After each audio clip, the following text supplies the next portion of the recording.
Adrienne Breitfelder, City Clerk, you are hereby directed to call a regular session of the City Council to be held on Monday, March 7th, 2022 at 6:30 p.m. in the historic Federal Building for the purpose of conducting such business that may properly come before the City Council. Thank you. Good evening and welcome to a regular session of the Dubuque City Council for March 7th, 2022. As a reminder to our participants, you can provide in-person input or virtual audio and written input during the sections of the agenda where public input is accepted. Input options during the live meeting include: in-person attendees may approach the podium when the mayor asks if there is any public input on the item they would like to speak to. Remote attendees can log into GoToMeeting using the login links, phone numbers, and access code that appear on the broadcast and live stream and posted on the front page of the meeting agenda. This option includes audio input and written chat input. If you are participating via computer, indicate which item you would like to speak to in the chat function, or note that you would like to speak during the appropriate section. If you are participating via phone, indicate which item you would like to speak to when phone lines are unmuted.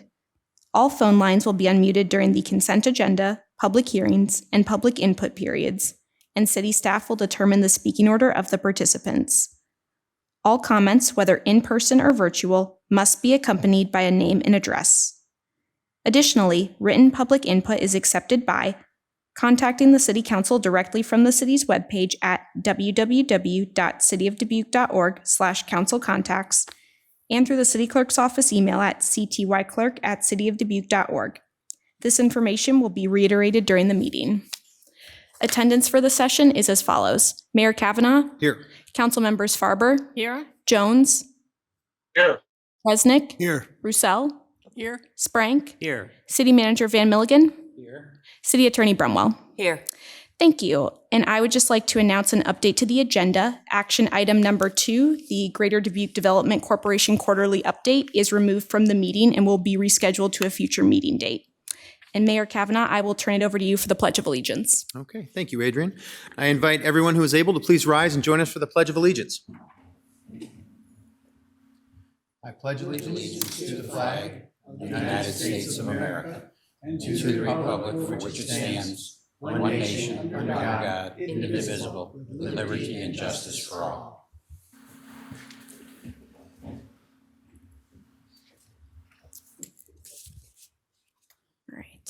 Okay. Under presentations, we have the COVID-19 update.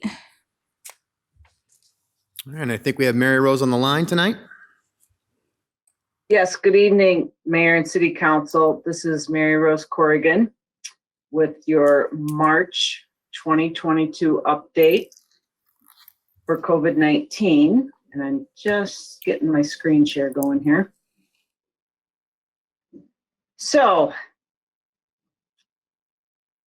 this is the overall epi curve, and you can see in the last couple of weeks, we've taken a really steep decline. And as somewhat predicted with the Omicron variant of SARS-CoV-2, it went up quickly in terms of number of cases, and it has come down rather quickly in about the past 3 weeks. And this is evidenced by our weekly case counts continuing to go down since the first part of February. More recently today, when I look at that last 7 days of the cases reported, we're at about 62. This will fluctuate sometime between now and Wednesday when the official word does come out, but I do expect it to be lower once again.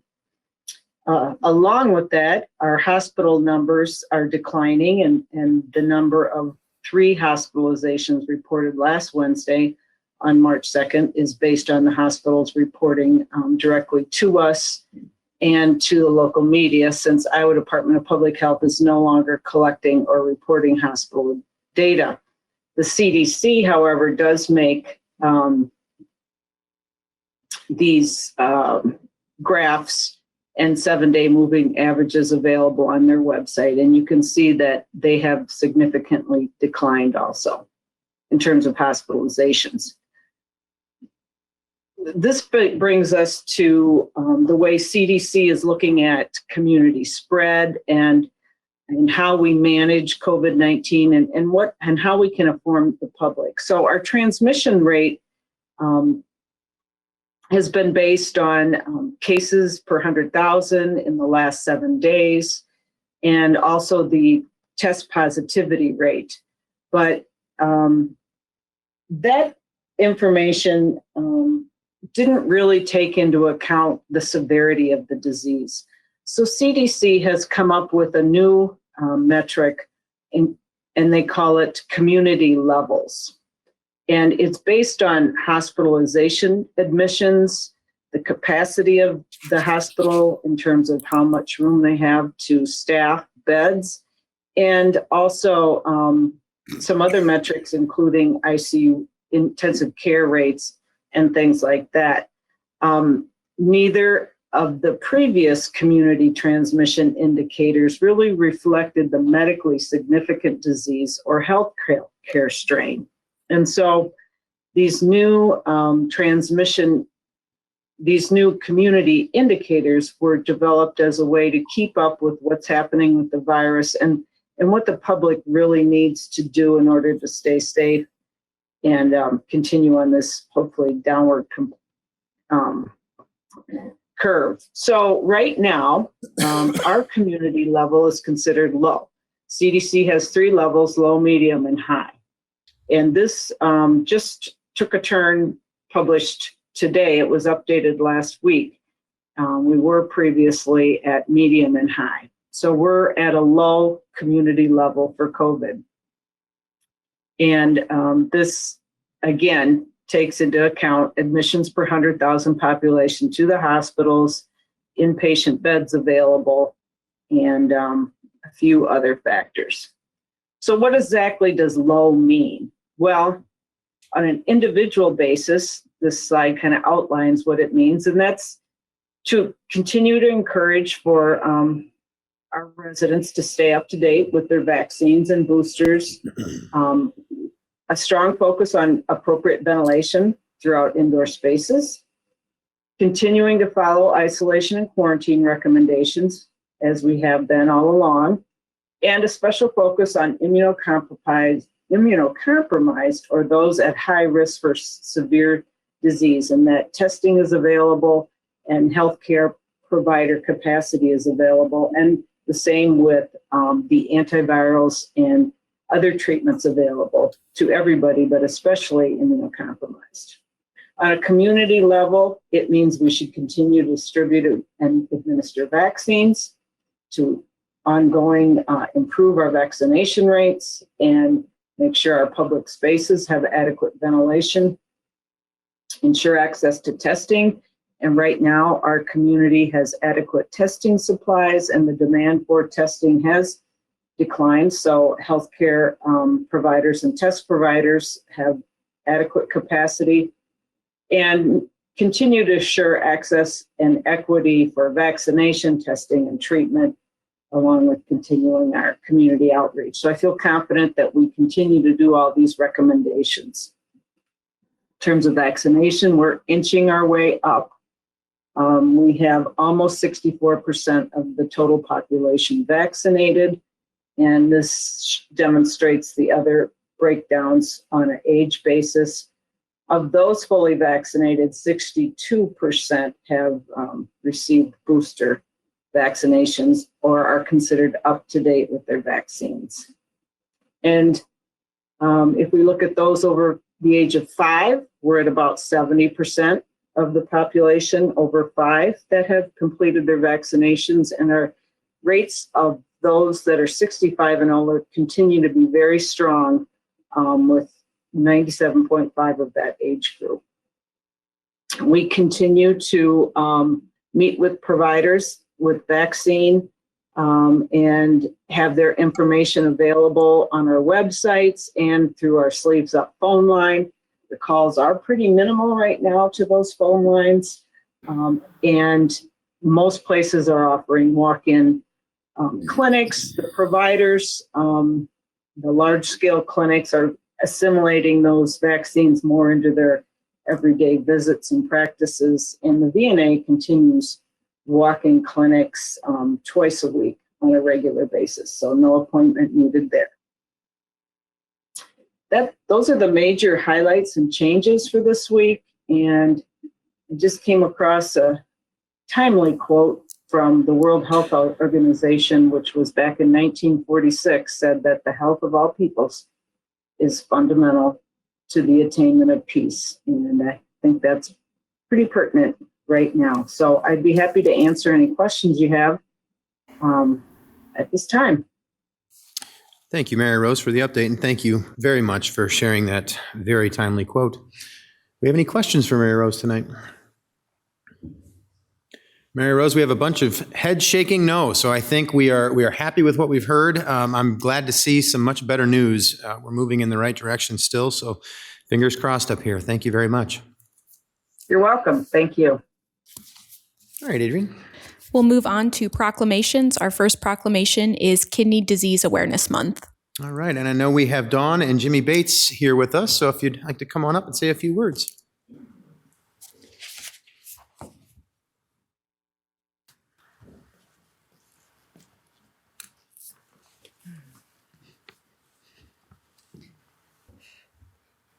Good evening, Mayor Kavanaugh and members of the City Council. My name is Dawn Bates, and I am a volunteer.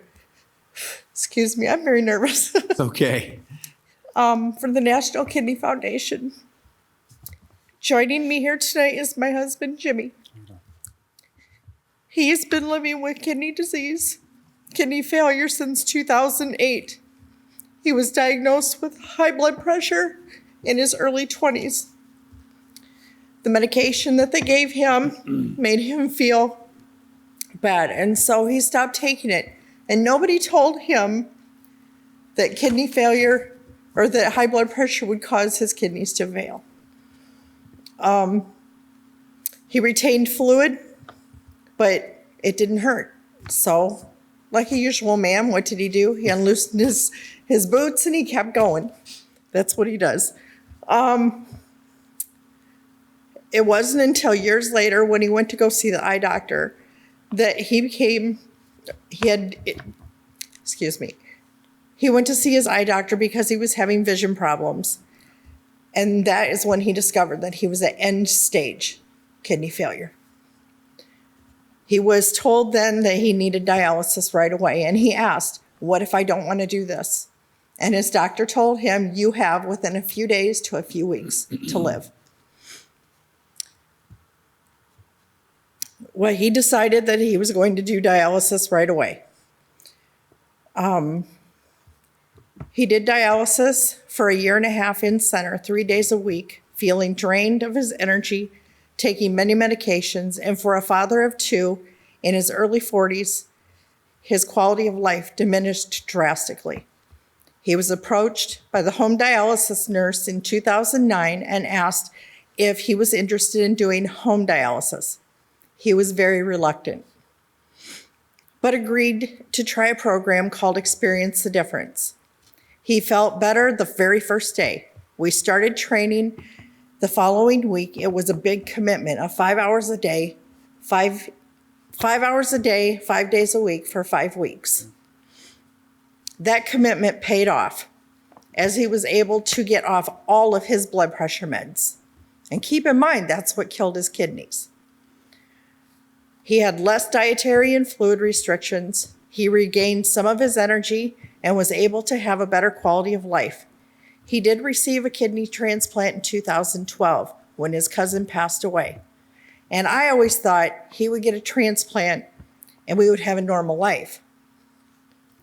He had 1 good year and then multiple rejections over the next 4 years until he crashed back into dialysis in 2017. The thing most people do not understand about kidney failure is that it is forever. Even with a transplant, it's merely a treatment. You are affected by this for the rest of your lives.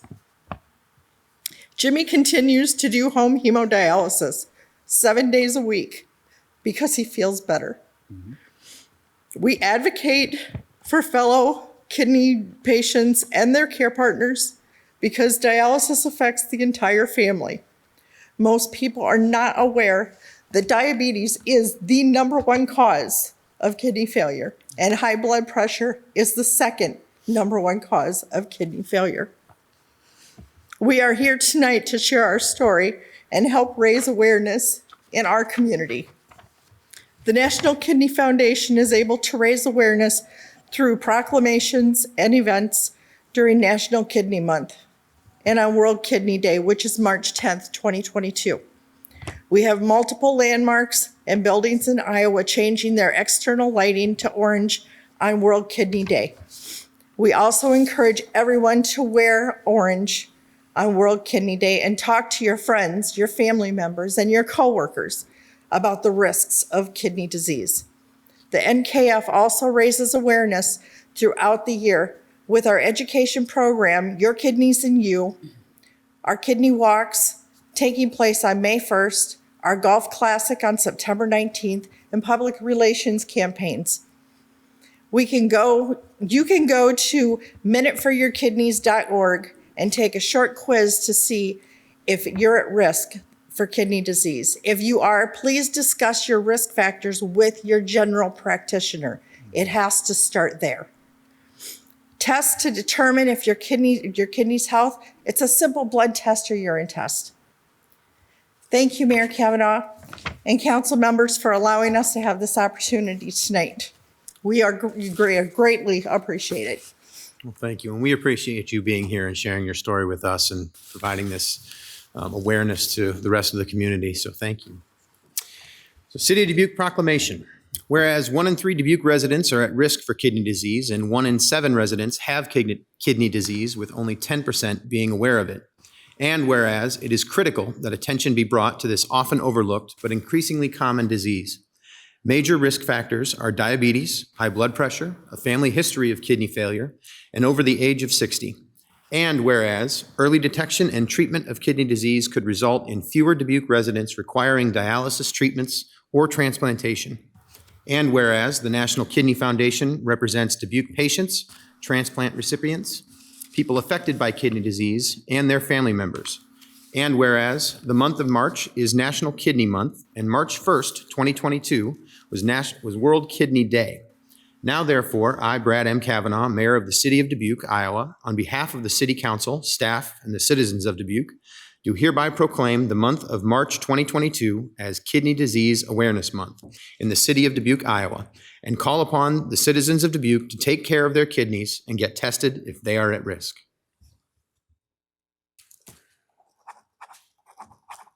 Come on up.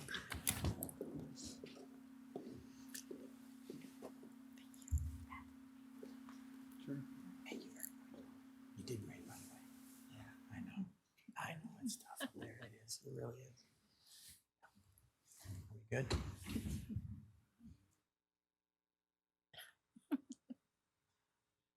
Thank you. Thanks for being here.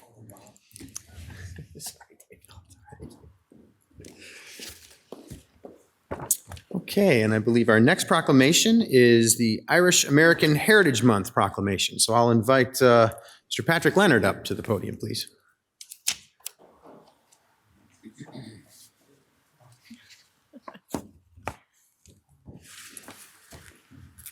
Good evening, Mr. Mayor and council members. On behalf of the Ancient Order of Hibernians, which I am the president of our Division 2 here in Dubuque, we thank you for this great proclamation this evening. Irish Hibernians have been in Dubuque for years and years and years, and they kind of got away from things over the years. And believe it or not, a little group in Dyersville kind of resurrected things. And Dyersville's never been much of an Irish community, but they kind of got a group going. And then we thought that we should kind of complement that in Dubuque. So about 8 years ago, we got our own Division number 2, Dubuque County here in Dubuque going. And then a couple of years ago, the ladies got together, and they've got a ladies Ancient Order of Hibernian group in Dubuque here now too. So our main event of the year is the Huli, of course.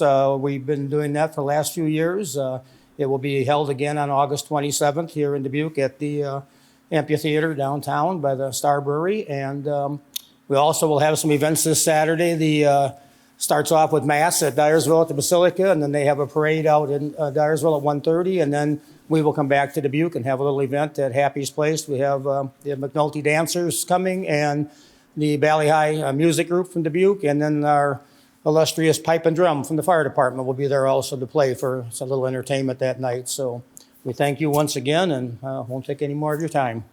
Oh, that's all right. Thank you very much for being here tonight. We're looking forward to all the great festivities coming up here this year. City of Dubuque proclamation. Whereas the Irish heritage of the Dubuque area is an integral part of the community's character and identity. And whereas a celebration of St. Patrick's Day will be held by the Ancient Order of Hibernians, AOH, Dubuque Division Number 2, refounded in 2013, and the Lady AOH, Dubuque County Division Number 1, founded in 2017. And whereas Irish Americans have made an indelible mark on the history of Dubuque, the United States, and the world. And Irish Americans are proud of their deep cultural, historical, and familial ties that have contributed to the strength of our vibrant relationship with Ireland for more than 100 years.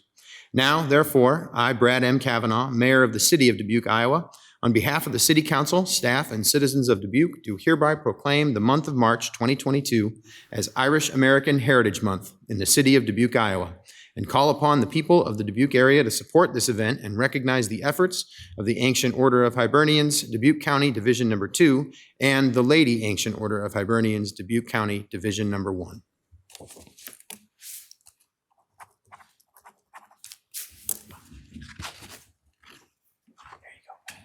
Yeah, congratulations. Thanks for being here. Okay, Adrian. We'll move on to consent items. At this time, anyone participating in the meeting in person who would like to discuss one of the consent items, please approach the podium when the mayor asks if there is any in-person input and state your name and address. For all remote attendees, please enter your name and address in the chat function or state your name and address over the phone when the mayor asks if there is any virtual input. If more than one participant would like to speak, then city staff will determine the speaking order of the participants. Please state the item you would like removed from the consent agenda for separate discussion and consideration, and consent items can be found on pages 2 through 3 of the agenda. Okay. Do we have anyone in chambers who would like to hold any of the consent items for separate discussion? Anybody virtually? There's not. No virtual? No emails received. All right, thank you. I'll bring it back to the table then. Mr. Mayor, Mr. Resnick. I move to receive and file the documents, adopt the resolutions, and deal with the consent items as recommended. Second by Farber. We have a motion by Mr. Resnick, second by Ms. Farber. Adrian, would you call the roll, please? Jones? Aye. Sprank? Aye. Resnick? Aye. Kavanaugh? Aye. Farber? Aye. Roussel? Aye. That motion passes 6-0. We have no items set for public hearing tonight, so we'll move on to boards and commissions. We have board and commission applicant review for the Community Development Advisory Commission and the Zoning Board of Adjustment. Okay. So our first applicant for the Community Development Advisory Commission is Sasha Williams. Is there anyone in the chambers to address us on this application? I know we did receive an email virtually. Just want to bring that to attention of the council. Any other virtual input? Okay. Our second application is for the Zoning Board of Adjustment, and we have Bethany Golombeski. Anyone to address the council on this, here or virtually? Okay, seeing none, then we can move on, Adrian. We'll move on to public hearings. At this time, anyone participating in the meeting in person who would like to discuss one of the public hearing items, please plan to approach the podium when the mayor asks if there is any in-person input for the public hearing you would like to speak to. For all remote attendees, please enter your name and address in the chat function and state your question, or state your name and address over the phone when the mayor asks if there is any virtual input for the public hearing you would like to speak to. If more than one participant would like to speak, then city staff will determine the speaking order of the participants. And public hearing number 1 is disposition of vacated alley in Butyl and Langworthy's addition to the city of Dubuque, Dubuque County, Iowa, to Daryl A. Schrobelgen and Jean A. Schrobelgen. Mr. Mayor, Mr. Resnick. I move to receive and file and adopt the resolution. Second by Sprank. All right, we have a motion by Resnick, second by Sprank. Mike, please. Thank you. City Manager Mike Van Milligan. City Engineer Gus Zahoyas is recommending City Council adopt a resolution disposing of Lot 7A and Butyl and Langworthy's addition to the City of Dubuque, Dubuque County, to Daryl A. Schrobilgen and Jean A. Schrobilgen. I concur with the recommendation and respectfully request mayor and city council approval. All right, thank you, Mike. We are in a public hearing to consider the disposition of vacated alley in Butyl and Langworthy's addition to the city of Dubuque, Dubuque County, Iowa, to Darrell A. Schrobilgen and Jean A. Schrobilgen. Do we have anyone in the chambers to address us on this? Anyone virtually? No emails received. All right, hearing none, then bring it back to the table. Okay. Adrian, would you call the roll, please? Jones. Aye. Sprank. Aye. Resnick. Aye. Kavanaugh. Aye. Farber. Aye. Roussel. Aye. All right, that motion passes 6-0. Public hearing number 2 is Stump Sidewalks Project 3. Mr. Mayor, Ms. Roussel. I move to receive and file and adopt the resolution. Second by Farber. We have a motion by Roussel, second by Farber. Mike, please. Thank you. City Manager Mike Van Milligan. City Engineer Gus Zahoyas is recommending City Council adopt a resolution that approves the plans, specifications, form of contract, and estimated cost for the Stump Sidewalk Project 3. I concur with the recommendation and respectfully request mayor and city council approval. Okay, thank you, Mike. We are in a public hearing to consider the city council adoption of a resolution that approves the plans, specifications, form of contract, and estimated cost for the Stump Sidewalk Project 3, and the city manager is recommending approval. Anyone in the chambers or virtually to address us on this? All right, seeing none, back to the table. Okay, motion is to receive and file and adopt the resolution. Adrian, would you call the roll, please? Jones. Aye. Sprank. Aye. Resnick. Aye. Kavanaugh. Aye. Farber. Aye. Roussel. Aye. Motion passes 6-0. We will move on to public input. At this time, anyone participating in the meeting may address the city council on the action items on the agenda or on matters under the control of the city council. For all in-person attendees, please approach the podium and state your name and address. For all remote attendees, please enter your name and address in the chat function or state your name and address over the phone when the mayor asks if there is any virtual input. If more than one participant would like to speak, then city staff will determine the speaking order of the participants. Individual remarks are limited to 5 minutes, and the overall public input period is limited to 30 minutes. Under the Iowa Open Meetings Law, the City Council can take no formal action on comments given during public input or that do not relate to the action items on the agenda. Okay, do we have any public input this evening? Anyone virtually? No virtual input. Okay, No emails received. all right. Quiet evening, that is okay. Moving on. We'll move on to action items. Action item number 1 is appointment of Jason Lehman as Assistant City Attorney. Mr. Mayor, Mr. Resnick. I move to receive and file and adopt the resolution. Second by Sprank. Motion by Mr. Resnick, second by Mr. Sprank. Krenna, is this you? All right. Sir. A formal interview panel consisting of Corey Burbach, Marie Ware, Alexis Stager, Barry Lindahl, Jenny Messerich, and myself, and an informal interview panel consisting of staff from the Health Department and Animal Control Officers, Chris Lester, Jeremy Jensen, Charlie Miller, Mike Belmont, Ben Potoff, and Shante Weston interviewed a number of well-qualified candidates for the Assistant City Attorney position. The position has been offered to Jason Lehman, and he has accepted.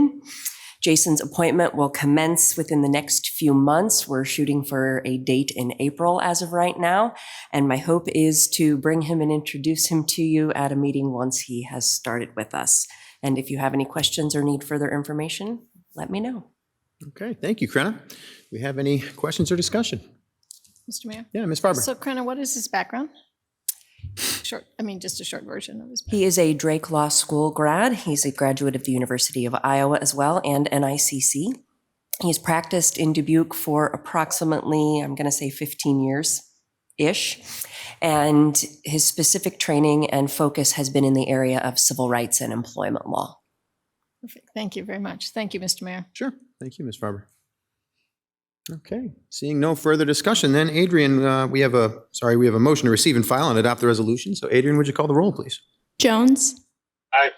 Sprank. Aye. Resnick. Aye. Kavanaugh. Aye. Farber. Aye. Roussel. Aye.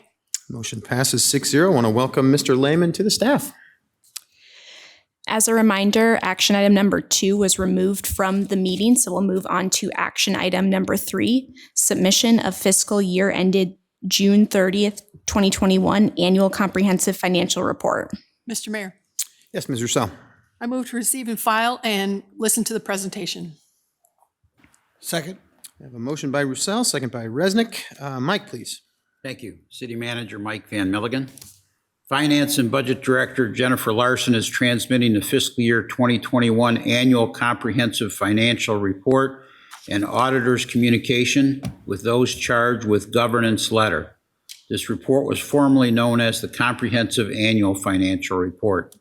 The city's independent auditor issued an unmodified opinion on the financial statements. Assistant Finance Director Cassie Ross will make a presentation, and then Finance and Budget Director Jennifer Larson and I are available, along with a representative of the auditing firm I. Bailey, that partner Brian Unson, to answer questions.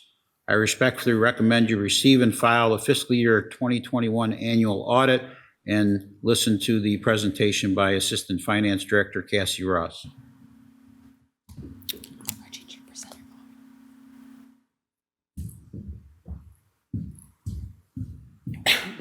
Welcome, Cassie. Glad to have you here. The notes, yeah. Oh, I don't know. That's okay.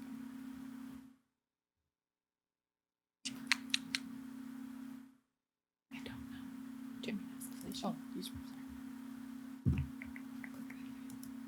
Go back to slideshow.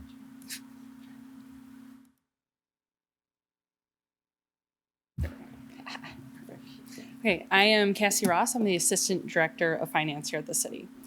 So I'm going to present on the fiscal 2021 audit. So the financial audit is performed annually as required by the municipal oversight law and governmental auditing standards. It's an examination of the city's financial records. It's conducted in accordance with generally accepted auditing standards. The report rendered by an independent auditor of how appropriate financial statements depict its financial condition and the results of its operation. It's performed by persons not in any way affiliated with the city in order to ensure complete objectivity and professionalism. There are 4 types of audit opinions. The first would be an unmodified opinion.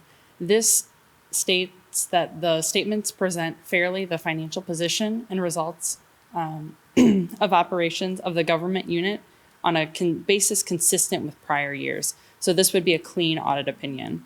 The next would be a modified opinion.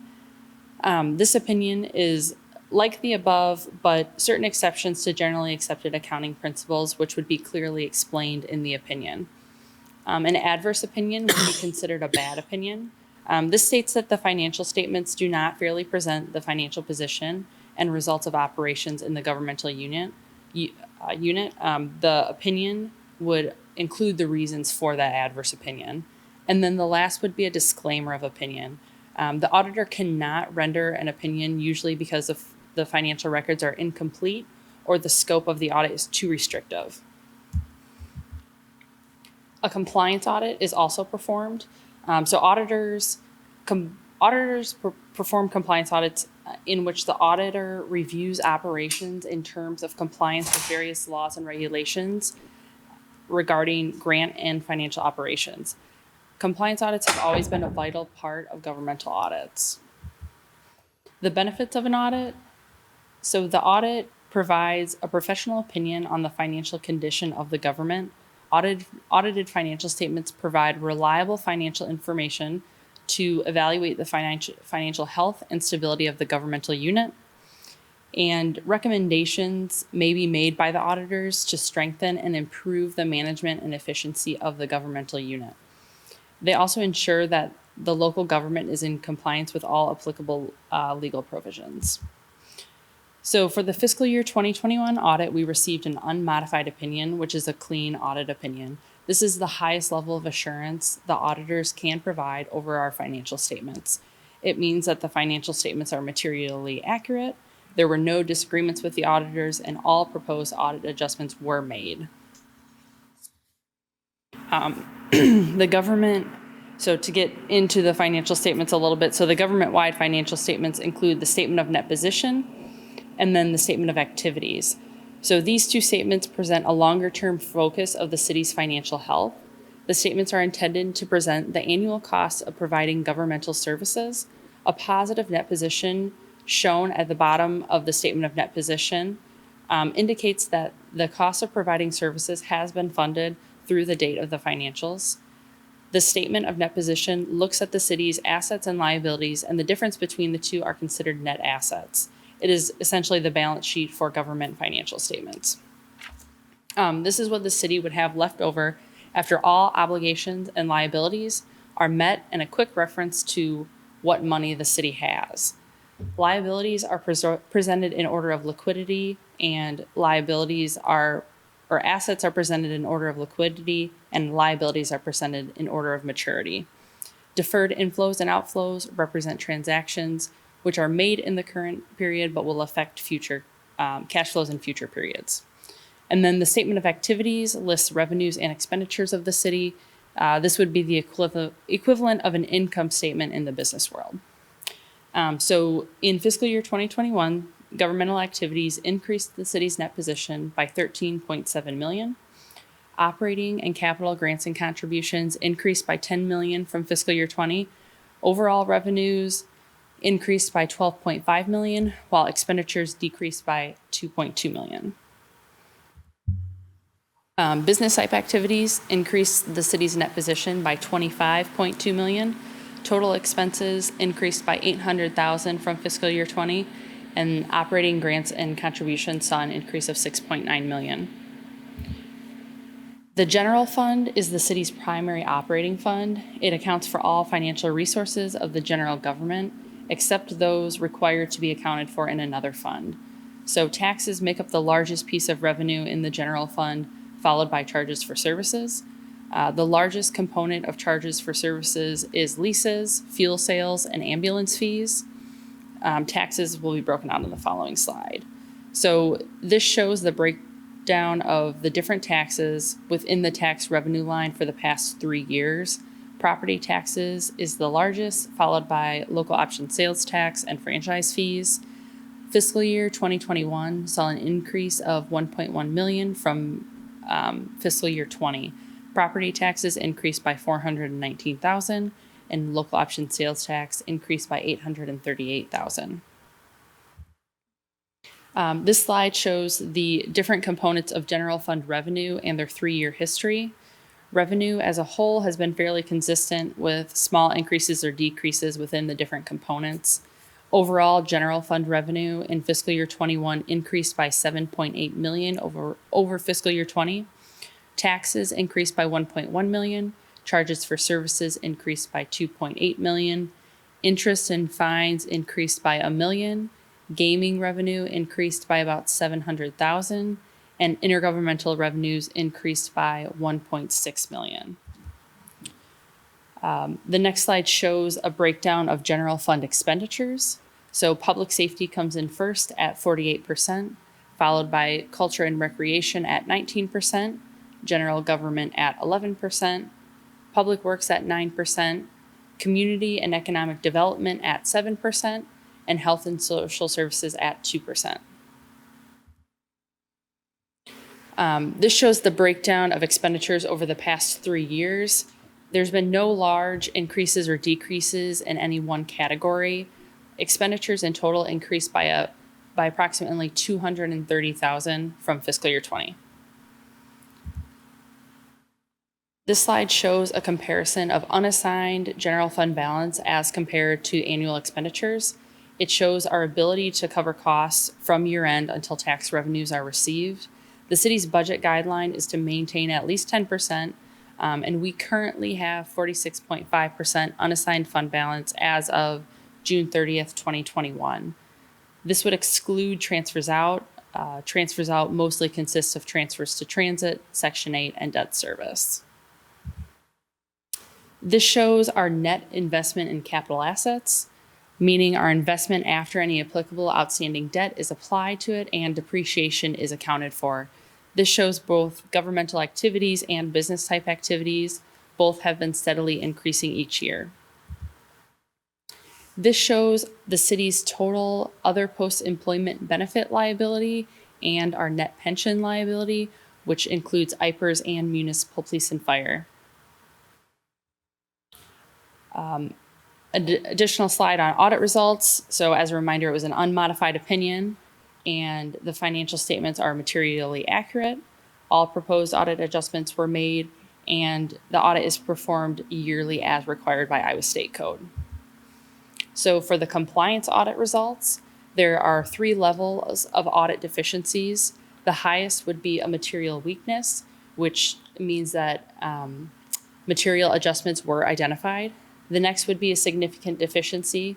This means that it does not rise to the level of material, but is something that those charged with governance should be aware of. And then the lowest level is a control deficiency, which means compensating controls are in place to mitigate the likelihood of a material misstatement. So a quick recap of the past 3 years' audit results. 2020, we received an unmodified opinion with 1 material weakness over financial reporting. In 2019, we had an unmodified opinion with 1 material weakness over financial reporting, 3 material weaknesses, and 1 significant deficiency over our federal awards. In 2018, we had an unmodified opinion with no material weaknesses or significant deficiencies. So for the current year compliance audit results, we had no material weaknesses and no non-compliance was identified. So this means that we will go back to a low risk auditee in the fiscal year 2023 audit.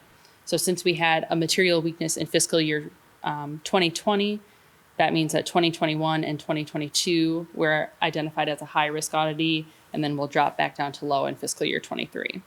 There was 1 significant deficiency identified by the auditors, and this was over significant audit adjustments around the balance sheet and the schedule of federal awards. The main factor into those adjustments was that the accruals and the schedule of federal awards are currently manually calculated. So some changes that we're making. In April of 2020, I was hired as the Assistant Director of Finance. I've taken the lead on the audit and the financial statement preparation, and will continue to work to improve our procedures. This is the first full fiscal year that I have been here, and will continue to work on making those improvements. I'm very hopeful with the implementation of our new enterprise resource planning system that it will help us get away from the manual processes that we're currently performing. So a new enterprise resource planning system will allow us to have better management and controls over accounts payable, grants, accounts receivable, unearned revenue, and our assets. Our current ERP system lacks this functionality, and procedures in those areas are all manual and compiled by reviewing invoices and receipts, and then compiling that information into spreadsheets. So our anticipated go-live date is July 1st of 2022.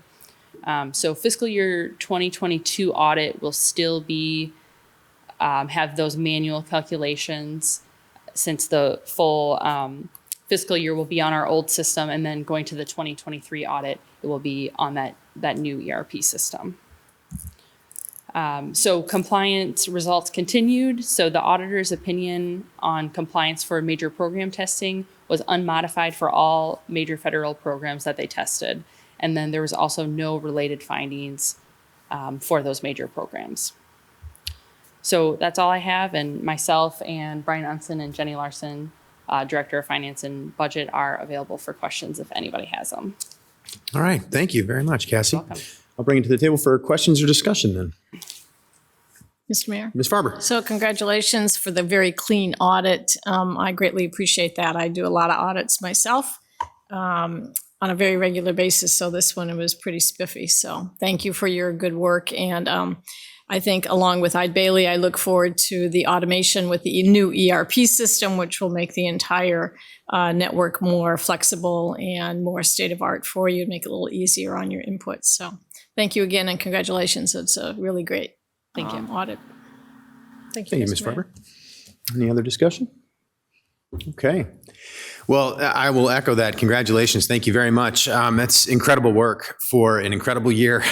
And it's a lot of challenges that come your way. To be able to do this in such a clean fashion and with such organization is absolutely incredible. So thank you to you and to everybody who's been involved with this in the department and throughout the city staff as well. So Thank you. thank you. All right, we can move on. Adrian?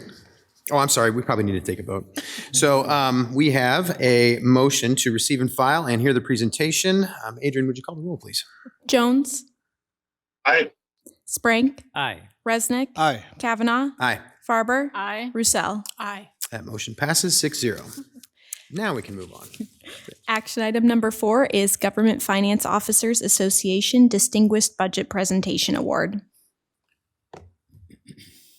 Mr. Mayor, Mr. Resnick. I move to receive and file. Second by Roussel. We got a motion by Resnick, second by Roussel. Mike, please. Thank you. City Manager Mike Van Milligan. The City of Dubuque has been awarded its 16th consecutive Distinguished Budget Presentation Award from the Government Finance Officers Association for the fiscal year ended June 30th, 2022. The Distinguished Budget Presentation Award is the highest form of recognition in governmental accounting and financial reporting, and its attainment represents a significant accomplishment by a government and its management. And I would like to congratulate Finance and Budget Director Jennifer Larson and her great team on receiving this award again. Thank you, Jennifer. Thank you, Mike. Do we have any discussion? Well, then I think I can say on behalf of the rest of us, congratulations once again. This is, it is incredible. And I love the fact that the two of these are lined up right next to each other, because I think just every single year to see the work that is done by you within the city is just it's just an incredible thing to see every single year, especially when we seem to just have never-ending challenges coming our way. So thanks again, and thanks for being here tonight. Okay, Adrian, we have a motion to receive and file. Would you call the roll, please? Jones, Councilmember Jones. I'll move on. Sprank, Aye. Resnick, Aye. Kavanaugh, Aye. Farber, Aye. Roussel. Aye. Just check one more time, Councilmember Jones. Yes, I am here, and aye. Thank you. All right, that motion passes 6-0. Action item number 5 is amendment of the smoke alarm ordinance. Mr. Mayor, Ms. Roussel. I move to receive and file and move to receive and file, and further move that the requirement that a proposed ordinance be considered and voted on for passage at 2 council meetings prior to the meeting at which it is to be finally passed be suspended. Second by Sprank. We have a motion by Roussel, second by Sprink. Mike, please. Thank you. City Manager Mike Van Milligan. Housing and Community Development Director Alexis Stager is recommending City Council approval of an amendment to the City of Dubuque Code of Ordinances, Title VI, Health, Housing, Sanitation, and Environment, Chapter 9, Fire Prevention Regulations, Section 6-9-6, Smoke Detection, which will clarify that interconnected smoke alarms are required when minor improvements are made to properties where residential space is above commercial space, thereby improving the safety of the residents. I concur with the recommendation and respectfully request Mayor and City Council approval. Thank you, Mike. Do we have any discussion? Mr. Mayor, Yeah, Mr. Sprink. just a question. If approved, how long would businesses have would they be given like a year to make this happen? So I'm going to call on Alexis Stager, who's with us virtually, to answer that question. Alexis Stager, Housing and Community Development Director. So this actually only comes into play if somebody is doing any type of change to the unit. So they would not have to do this if they're not making any changes at all. This is if they want to rehab just below the threshold that it normally would for like a change of use. So that this is kind of the gap between those. If they leave the unit as it is, they are not required to put these in. Thank you. All right. Other questions? Okay. We have a motion to receive and file and waive the 3 readings. Adrian, would you call the roll, please? Jones, Aye. Sprank, Aye. Resnick, Aye. Kavanaugh, Aye. Farber, Aye. Roussel. Aye. That motion passes 6-0. Mr. Mayor, Ms. Russell. I move final consideration and passage of the ordinance. Second by Sprank. Motion by Roussel, second by Sprank. Adrian, would you call the roll, please? Jones. Aye. Sprank. Aye. Resnick. Aye. Kavanaugh. Farber. Aye. Roussel. Aye. Motion passes 6-0. Next are council member reports. Any reports from anyone? Yeah, Ms. Roussel. I would like to say a big thank you to the students of Columkill School for the wonderful packet of thank you notes. How often do you get a whole packet of beautifully colored and wonderfully worded thank you notes from students? And it was just really made my day. So thank you to those students. And Mr. Mayor, a follow-up to that? Yes, I'm yeah. actually meeting with the students on March 18th. Oh, that's great news. Yeah. Yeah, that was fun to receive. That made a Friday, that's for sure. Yeah, it So did. thank you very much, students, for that. Other reports? I'll give you one real quick. There are a couple of things that we've been invited to the past week that have been real helpful, I think, for the city of Dubuque. I was able to serve on a roundtable discussion on Thursday of last week with the U.S. Department of Treasury about the sustainability initiatives and financing for those initiatives throughout the country. Noticed that we were one of very few smaller cities to be invited to that. So that, I think, is a great distinction for the work that we're doing. The second is that I've been invited to be a moderator for a panel for the Mississippi River Cities and Towns Initiative Conference. They have a Washington conference, and they mayors from up and down the Mississippi are a part of this, and they've invited me to moderate a panel there on Thursday. So I'm looking forward to attending my first conference with them and getting more involved with that group. I think it's incredibly important for us to work together with other cities that share this wonderful river that we all live on and love. So those are the two things for this week. And there being no further business, we are adjourned.